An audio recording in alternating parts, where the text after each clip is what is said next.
സാധ്യമായതിൽ വെച്ച് മികച്ച രാഷ്ട്രീയമായ കരുനീക്കം എന്നാണ് ഞാനിതിനെ വിശേഷിപ്പിക്കാനായി. അത് ജയറാം രമേശ് പറയുന്നത് പോലെ ഒരു നല്ല ചെസ് പ്ലെയറാണ് രാഹുൽ ഗാന്ധി. ഒരു രാഹുൽ ഗാന്ധിയുടെ മാത്രം തീരുമാനമായി ഞാനത് മനസ്സിലാക്കുന്നില്ല. എങ്ങനെയാണോ കേരളത്തിൽ വടകരയിലേക്ക് ഷാഫി പറമ്പിൽ എത്തിയത്, അതിന് സമാനമായ ചില നീക്കങ്ങൾ ഈ അമേഠിയും റായ്ബറേലിയുമായി ബന്ധപ്പെട്ടുണ്ടായിരുന്നു.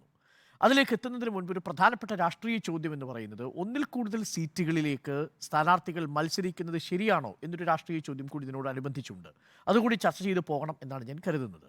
ഈ വിഷയത്തിൽ രാഹുൽ ഗാന്ധി 2 മണ്ഡലങ്ങളിൽ മത്സരിക്കുമ്പോൾ വിജയിച്ചാൽ സ്വാഭാവികമായും ഒരു മണ്ഡലം ഉപേക്ഷിക്കേണ്ടി വരും. തന്നെ ആപത്ത് കാലത്ത് ഒരു വലിയ മോദി തരംഗമുണ്ടായപ്പോൾ 4.5 ലക്ഷത്തിലധികം വോട്ടിൻ്റെ ഭൂരിപക്ഷത്തിൽ വിജയിപ്പിച്ച വയനാട് ഉപേക്ഷിക്കുമോ, അതല്ല തൻ്റെ മുത്തച്ഛൻ 2 തവണയും മുത്തശ്ശി തുടർച്ചയായി 3 തവണയും വിജയിക്കുകയും പിന്നീട് ഒരു തവണ പരാജയപ്പെടുകയും ചെയ്ത മണ്ഡലം, തൻ്റെ അച്ഛൻ മത്സരിച്ച മണ്ഡലം, അമ്മ മത്സരിച്ച മണ്ഡലം, അങ്ങനെ പാരമ്പര്യമായി വൈകാരിക ബന്ധമുള്ള, രാഹുൽ ഗാന്ധിയുടെ ഭാഷയിൽ പറഞ്ഞാൽ പാരമ്പര്യമായൊരു കർമ്മഭൂമി രാഹുൽ ഗാന്ധി ഉപേക്ഷിച്ച് വയനാട്ടിലേക്ക് ചുരുങ്ങുമോ എന്നൊരു പ്രധാനപ്പെട്ട ചോദ്യമുണ്ട്. യഥാർത്ഥത്തിൽ ആ കരുനീക്കം എന്ന് പറയുന്നത് ഇവിടെയാണ് പ്രകടമായത്. ജയറാം രമേശ് ഇന്ന് ബ്രീഫ് ചെയ്യുമ്പോൾ പറഞ്ഞൊരു വാചകം വളരെ പ്രധാനപ്പെട്ടതായിരുന്നു. ഈ തെരഞ്ഞെടുപ്പിൽ എന്തുകൊണ്ട് പ്രിയങ്ക ഗാന്ധി മത്സരിക്കുന്നില്ല എന്ന ചോദ്യത്തിന് 2 കാരണങ്ങളാണ് പറഞ്ഞത്. ഒന്ന്, പ്രിയങ്ക ഗാന്ധിക്ക് നരേന്ദ്രമോദി ഉയർത്തുന്ന നുണപ്രചരണങ്ങളെ നേരിടാൻ രാജ്യം മുഴുവൻ സഞ്ചരിക്കേണ്ടതുണ്ട്. അതുകൊണ്ട് ഏതെങ്കിലും ഒരു പ്രത്യേക മണ്ഡലത്തിൽ മാത്രം പ്രിയങ്ക ഗാന്ധിയെ തളച്ചിടാൻ കഴിയില്ല. അതുകൊണ്ടാണ് പ്രിയങ്ക ഗാന്ധിക്ക് സീറ്റ് നിഷേധിച്ചത്. നമ്പർ 1. നമ്പർ 2, പ്രിയങ്ക ഗാന്ധിക്ക് ഒരു ഉപതെരഞ്ഞെടുപ്പിൽ നിന്ന് വിജയിക്കാൻ കഴിയുന്നതേ ഉള്ളൂ. ഒരു ബൈപോൾ ഇലക്ഷൻ വന്നാൽ പ്രിയങ്ക ഗാന്ധിക്ക് ഈസിയായിട്ട് അവിടെ ജയിക്കാം. സൂചിപ്പിക്കുന്നത് എന്താണ്? രാഹുൽ ഗാന്ധി വയനാട്ടിലും റായ്ബറേലിയിലും ജയിക്കുകയാണെങ്കിൽ ഒരിടത്തൊരു ബൈപോൾ വേണ്ടി വരും. ആ ബൈപോൾ എവിടെയായിരിക്കും? സ്വാഭാവികമായി ഞാൻ മനസ്സിലാക്കുന്നു കേരളത്തിൽ നിന്ന് രാഹുൽ ഗാന്ധി പോകാൻ സാധ്യതയില്ല. വയനാട്ടിൽ നിന്ന് രാഹുൽ ഗാന്ധി പോയാൽ അത് ബാധിക്കാൻ പോകുന്നത് 2026 നിയമസഭാ തെരഞ്ഞെടുപ്പിനെ ആയിരിക്കും. കോൺഗ്രസിനെ അങ്ങനെ പ്രതിസന്ധിയിലാക്കി, ലീഗിനെ പ്രതിസന്ധിയിലാക്കി, ലീഗ് ഒരു സീറ്റ് കൂടുതൽ ചോദിച്ചൊരു ഘട്ടം കൂടി നമ്മുടെ മുന്നിലുണ്ട്. വീണ്ടും ഒരിക്കൽ കൂടി ആ ചർച്ചയ്ക്ക് വഴി തുറന്നു കൊടുക്കാൻ കോൺഗ്രസ് തയ്യാറാവില്ല. അതുകൊണ്ട് വയനാട് രാഹുൽ ഗാന്ധി നിലനിർത്തും. ജയറാം രമേശ് പറഞ്ഞതനുസരിച്ചാണെങ്കിൽ പ്രിയങ്ക ഗാന്ധി റായ്ബറേലിയിൽ ഉപതെരഞ്ഞെടുപ്പ് നടന്നാൽ പ്രിയങ്ക ഗാന്ധി റായ്ബറേലിയിൽ മത്സരിക്കും. ഇതാണ് പൊളിറ്റിക്കൽ പ്രോജക്റ്റ്. ആ പൊളിറ്റിക്കൽ പ്രോജക്റ്റിന്റെ ഭാഗമായിട്ടാണ് ഇനി മൂന്നാമത്തെ ഫാക്ടർ കൂടിയുണ്ട്. ആ ഫാക്ടറാണ് നമ്മൾ നേരത്തെ ചർച്ച ചെയ്തിരുന്നൊരു വിഷയമുണ്ടല്ലോ, വദ്രയുടെ അമേഠി മോഹം. വദ്രയെ ഏതെങ്കിലും തരത്തിൽ ചർച്ചയിലേക്ക് കൊണ്ടുവരേണ്ടതില്ല എന്ന് BJP കൃത്യമായി തീരുമാനിച്ചിരുന്നു. പ്രിയങ്ക വദ്രയാണ് മത്സരിക്കുന്നതെങ്കിൽ BJPയുടെ അടുത്ത ക്യാമ്പയിൻ എന്താണ്? റോബർട്ട് വദ്ര മത്സരിക്കാൻ ആഗ്രഹിച്ചു, റോബർട്ട് വദ്രയ്ക്ക് പകരം ഭാര്യ പ്രിയങ്ക വദ്ര മത്സരിക്കുന്നു എന്നുള്ളതാണ് പ്രധാനപ്പെട്ട ക്യാമ്പയിൻ. അവിടെ റോബർട്ട് വദ്ര ഇതിനകം തന്നെ ഒരു ഡാമേജ് ഉണ്ടാക്കിയിട്ടുണ്ട്. ആ ഡാമേജിനെ കൺട്രോൾ ചെയ്യാൻ വേണ്ടി ജയറാം രമേശ് പറഞ്ഞ ഒരു വാചകമുണ്ട്. ആ വാചകം വളരെ പ്രധാനപ്പെട്ടതാണ്. ഇന്നലെ മാധ്യമപ്രവർത്തകർ ചോദിച്ചു, അമേഠിയിലെ സാധാരണക്കാരായ പ്രവർത്തകരോട്, നിങ്ങൾക്ക് എന്നാണ് അമേഠിയിൽ മത്സരിക്കാൻ ഒരു സീറ്റ് കിട്ടുക, ടിക്കറ്റ് കിട്ടുക എന്ന് ചോദിച്ചു. ഇതാ ഉത്തരമായിരിക്കുന്നു. 40 വർഷമായി ഈ പാർട്ടിയുടെ ഏറ്റവും വലിയ ലോയലിസ്റ്റാണ് കിഷോരിലാൽ ശർമ്മ. കിഷോരിലാൽ ശർമ്മയ്ക്ക് ഇതുവരെയും പാർലമെന്ററി വ്യാമോഹങ്ങളൊന്നും ഉണ്ടായിട്ടില്ല.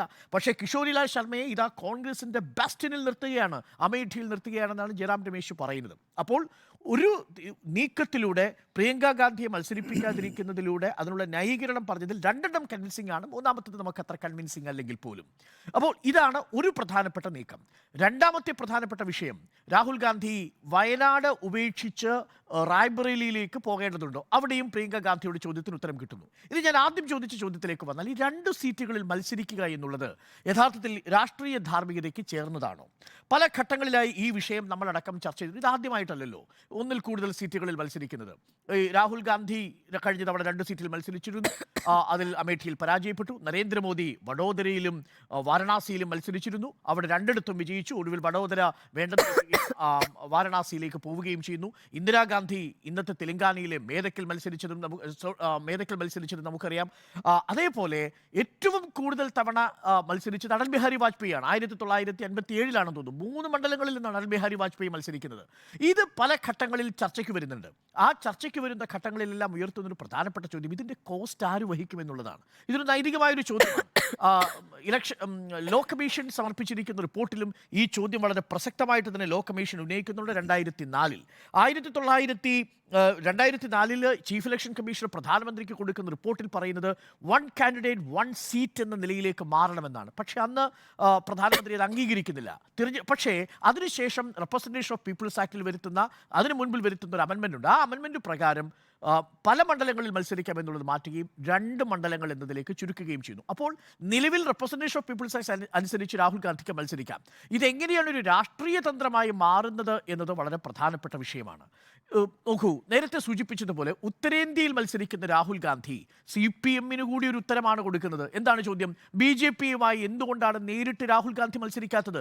എന്തു രാഷ്ട്രീയ സന്ദേശമാണ് കൊടുക്കുന്നത് എന്നതിനുള്ളൊരു രാഷ്ട്രീയ സന്ദേശം തന്നെയാണ് റായ്ബറേലിയിൽ മത്സരിക്കുന്നത്. അതേസമയം പ്രിയങ്ക ഗാന്ധിയെ കൂടി മത്സരിപ്പിക്കുകയാണെങ്കിൽ നേരത്തെ സൂചിപ്പിച്ചതുപോലെ പരിവാർവാദി എന്ന് പറയുന്ന ഒരു ടാഗ് ലൈൻ വീണ്ടും ഒരിക്കൽ കൂടി നരേന്ദ്രമോദി എടുത്തിടാനുള്ള സാധ്യതയുണ്ട്. അതുകൊണ്ട് ഈ തെരഞ്ഞെടുപ്പിൽ നേരിട്ട് പ്രിയങ്ക ഗാന്ധിയെ മത്സരിപ്പിക്കുന്നില്ല എന്നാണ് ഞാൻ മനസ്സിലാക്കുന്നത്. അതുകൊണ്ട് സാധ്യമായതിൽ വെച്ച് മികച്ച രാഷ്ട്രീയ കരുനീക്കമാണ് ഇപ്പോൾ കോൺഗ്രസ് നടത്തിയിരിക്കുന്നത്. ഈ ഒരൊറ്റ നീക്കത്തിലൂടെ പല ചോദ്യങ്ങൾക്കുള്ള ഉത്തരം കണ്ടെത്തി. പക്ഷേ അപ്പോഴും ഒരു രാഷ്ട്രീയ ധാർമ്മികമായ ചോദ്യം ബാക്കി നിൽക്കുന്നത്, ഇങ്ങനെ ഏതെങ്കിലും ഒരു തിരഞ്ഞെടുപ്പിൽ ഒരു സ്ഥാനാർത്ഥി 2 സീറ്റിൽ മത്സരിച്ച് വീണ്ടും ഒരു ബൈപോൾ വന്നാൽ അതിൻ്റെ എക്സ്പെൻസ് ആര് വഹിക്കുമെന്നുള്ളതാണ്. നോക്കണം, ഇത്തവണ തിരഞ്ഞെടുപ്പിന് മൊത്തം ഇലക്ഷൻ കമ്മീഷൻ്റെ ചെലവെന്ന് പറയുന്നത് 1,35,000 കോടി രൂപയാണ്. ഇതുവരെ ഇന്ത്യ ചരിത്രം കണ്ട ഏറ്റവും വലിയ തുകയാണ്. ഒരു വോട്ടർക്ക് 6 പൈസയായിരുന്നു 1951 തെരഞ്ഞെടുപ്പിൻ്റെ ചെലവെങ്കിൽ ഇപ്പോൾ അത് 212 രൂപയാണ് ഒരു വോട്ടർക്ക്, വോട്ട് ചെയ്യുന്ന പൗരന്. അപ്പോൾ 2 മണ്ഡലത്തിലൂടെ മത്സരിച്ച് അധിക ചെലവ് ഉണ്ടാക്കുന്നത് ശരിയാണോ എന്ന ചോദ്യം ലോ കമ്മീഷൻ ചോദിച്ചിട്ടുണ്ട്, ഇലക്ഷൻ കമ്മീഷൻ ചോദിച്ചിട്ടുണ്ട്. പക്ഷേ അതിന് കൃത്യമായ ഉത്തരം കിട്ടിയിട്ടില്ല. സ്ഥാനാർത്ഥികൾ അതൊരു രാഷ്ട്രീയ പ്രചരണ തന്ത്രമായി തന്നെയാണ് ഉപയോഗിക്കുന്നത്. പ്രത്യേകിച്ച് നോർത്ത് സൗത്ത് ഡിവൈഡിനെ ബ്രിഡ്ജ് ചെയ്യുന്ന സ്ഥാനാർത്ഥി എന്ന നിലയിലുള്ളൊരു പരിപ്രേക്ഷ്യം കൂടി രാഹുൽ ഗാന്ധിക്ക് തെരഞ്ഞെടുപ്പിലൂടെ കിട്ടുന്നു. അതുകൊണ്ട് സാധ്യമായതിൽ വെച്ച് മികച്ച രാഷ്ട്രീയ കരുനീക്കമാണ്. പക്ഷേ അപ്പോഴും രാഷ്ട്രീയ ധാർമ്മികതയിൽ ഒരു ചോദ്യം ബാക്കി നിൽക്കുന്നു. ഇതിൻ്റെ അധിക ചിലവ് ഏറ്റെടുക്കുമെന്ന ചോദ്യം. ഇലക്ഷൻ കമ്മീഷൻ, ലോ കമ്മീഷൻ പറഞ്ഞിരുന്നത് 5 ലക്ഷം രൂപ നിയമസഭാ തെരഞ്ഞെടുപ്പിലാണെങ്കിൽ സ്ഥാനാർത്ഥികൾ തന്നെ വഹിക്കണം, ഉപതെരഞ്ഞെടുപ്പിൽ ജയിക്കുന്ന സ്ഥാനാർത്ഥി വഹിക്കണം.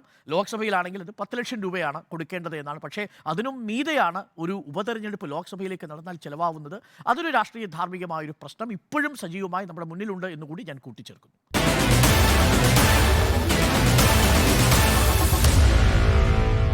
Meet the editors.